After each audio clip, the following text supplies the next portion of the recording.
Roblox might look like a kid's game, but behind the avatars is a wild mess of drama you won't believe. Schlep was a Roblox YouTuber known for exposing weird, shady, or unsafe parts of the platform. His whole channel focused on breaking down predator cases, unsafe games, and situations most creators avoided talking about. He was growing really fast because people trusted him to cover the stuff Roblox never addressed publicly, and that's exactly why his sudden ban hit so hard. The Schlep situation hit the Roblox community like a bomb. Roblox accused him of some serious stuff: simulated endangerment, sharing personal info, and trying to pull users off the platform. Heavy claims. But Schlep fired back saying he wasn't doing anything shady at all. According to him, he was acting as a decoy in predator stings, working with law enforcement, and never messaging anyone off platform unless they reached out first. That's where the community split.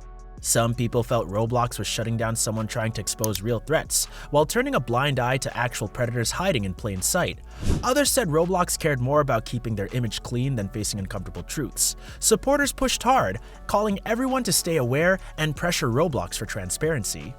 From serious allegations to lighter controversies, the Roblox community has also seen bizarre trends stir drama. Take the retro slop craze, for instance, a trend that popped up out of nowhere and instantly became the new insult of the month on Roblox. It started off as people joking about games like Grow a Garden using old-school, low-quality, nostalgic textures. But the word blew up way bigger than anybody expected. Suddenly, anyone with a slightly retro avatar or a simple-looking game was getting roasted as retro slop. People started using it to gatekeep, mock kids, and spark pointless arguments. Games like Forsaken took a hit too, because a lot of its young fanbase suddenly felt embarrassed to enjoy something they liked. None of this drama actually mattered. Most avatars called retro slop were harmless, and the hate was just loud people trying to feel superior. It distracted everyone from real problems on the platform, like, for example, unsafe content and actual predators. Not all controversies are about trends or insults. Some involve big players in the industry. Do Big Studios is one of those names that instantly makes the Roblox community nervous. They're known for buying popular games, changing everything, and squeezing every coin they can out of the player base. It's a pattern at this point. They took over games like Blade Ball, A Dusty Trip, and Fish, and each time the same thing happened: aggressive monetization, rare items shoved behind paywalls, and massive drops in player count. Players saw it coming from a mile away. So when people found out that Do Big Studios partly owns Grow a Garden, panic kicked in fast. It didn't help that the former owner, Adrian, has a messy history too. He's been accused of doxing people, abusing DMCA claims, and still somehow profiting from the game. That alone already had the community on edge. Then came the expensive rare items, overpriced upgrades, and hints of the same patterns that ruined the other games. Fans started worrying Grow a Garden would fall apart the same way, not because the game's bad, but because profit was being placed above player experience once again. And with Do Big's track record, it's hard to blame anyone for being scared. Meanwhile, content creators themselves haven't been immune to drama. The Jane Doe drama is one of those situations that went downright uncomfortable in no time. Jane Doe is a creepypasta-style character from the Roblox game Forsaken, and fans usually just enjoy the spooky vibe. But things got messy when a TikTok creator named SquirtleSage took the character way too far. He started posting suggestive, obsessive, almost stalker-like edits of Jane Doe that instantly made people uneasy. And to make things worse, he kept reusing an animation made by an artist named Ural without credit or permission. That's when everything exploded. Ural called it out, fans jumped in, and the comment section turned into a full-on war. SquirtleSage's supporters fought back, Ural's supporters defended him, and random people joined just to stir the pot. It spiraled so fast that both sides ended up dealing with harassment and accusations. Even after attempts to clear things up, the tension never fully died down. The whole thing turned into an epitome of how easily online obsession can cross boundaries, and how important it is to respect creators and their personal space. Even big-name YouTubers have faced harassment. One of the biggest and most kid-friendly Roblox YouTubers out there suddenly found himself flooded with a wave of gross comments, fake stories, and random leaks that had zero proof. People started posting sexualized jokes, weird fantasies, and invasive stuff about him. And don't forget that this was over someone who literally makes lighthearted content for kids. What made it even worse was how casual it became. Tweets and TikToks were popping up everywhere, treating him like a fictional character fans could say anything about. And that's the scary part of stan culture. People feel so connected to a creator that they drop every boundary and act like they own them.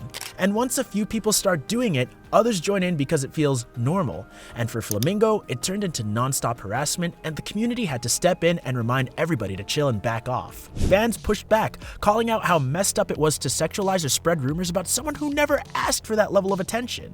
Other controversies have centered on unsafe content. Teddy is infamous for creating explicit condo games, a type of game that has long caused complaints from parents and players alike. For years, people reported his games, but Roblox barely took action, letting him stay on the platform and keep making content that many considered unsafe. Things blew up when one of Teddy's games got included in Roblox's official Hatch event.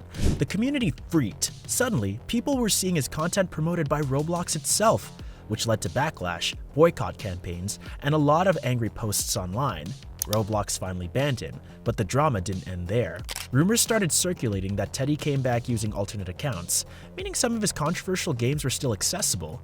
This saga highlighted a bigger problem. Roblox often struggles to enforce its own rules, especially when it comes to balancing revenue and safety. Players begin realizing that predators and unsafe content could slip through, exploiting these loopholes. Teddy's situation became a warning about how vulnerable younger players can be when oversight fails. And again, other controversies have centered on unsafe content itself. Spawnism sounds like a joke at first. It's a religion built around the Roblox spawn point icon, but behind the memes, it became a seriously disturbing situation. It started with a 14-year-old claiming they were getting signs from a fictional spawn god. A weird online game quickly attracted extremist groups who saw a chance to manipulate younger, impressionable players. Followers were reportedly directed to illegal websites, encouraged to do things that were unsafe, and even controlled through psychological tricks. When some YouTubers exposed what was happening, the cult retaliated with false accusations and harassment. Despite its online silliness, Spawnism was manipulative, dangerous, and far from harmless internet drama. The FBI eventually got involved, warning people not to interact directly with the group. Kids and teens, the most active part of the Roblox community, were the ones at risk. Therefore, awareness and caution was absolutely essential. Even with specific games, small changes can spark massive drama. The Grow a Garden drama shook its community hard, and it all started with one tiny change. The drop rate for Kitsune pets slashed drastically. Players who had been grinding for months suddenly faced a nearly impossible task just to get a pet they loved. Predictably, the backlash was immediate, especially since Do Big Studios partly owns the game, and fans were already wary of their history of ruining games with aggressive monetization. Developer Jandel stepped in, admitting it was a mistake and promising to fix the situation. They also introduced a trading feature to make it easier for players to get rare items without spending a fortune, but even that didn't fully calm the waters. The community got split further when a sponsored Travis Kelce plan update rolled out, with some players seeing it as overt corporatization of the game. Roblox is a microcosm of online communities at their best and worst. Players, creators, and developers all navigate a space where safety, respect, and profit collide. Stay aware, respect boundaries, and demand accountability. Behind the blocks and avatars are real people, real risks, and real consequences, and the Roblox community only thrives when everyone keeps that in mind.